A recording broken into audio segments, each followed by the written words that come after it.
আমি ক্লাস 4 পড়ি। আমার বাবা টিফিনের টাকা দিত। এই টিফিনের টাকা জমিয়ে একটা সাইকেল কিনতে কিনতে অনেকগুলো সাইকেল কিনে নিই।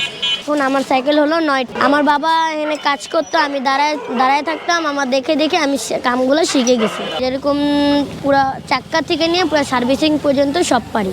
আমার তো 9টা সাইকেল, এখান থেকে ভাড়া দেওয়ার সময় আমার 500-600 টাকা আসে।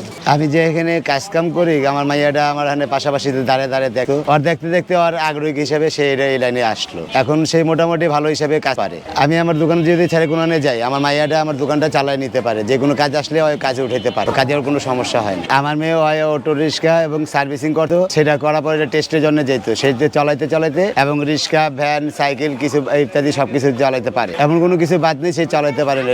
পড়াশোনাতে আমার কোনো ক্ষতি হয় না, আমার ভালো লাগে। এর জন্য আমার বাবার সাথে আমি কাজ করি। আমি আব্বুকে হেল্প করাতে আমার অন্যজন রাখার জন্য প্রয়োজন হয় না। আমি ভবিষ্যতে আর্মি হতে চাই। আমার পড়াশোনা ঠিক রেখে আমি যে কয়দিন পারি আমার বাবা মাকে হেল্প করব।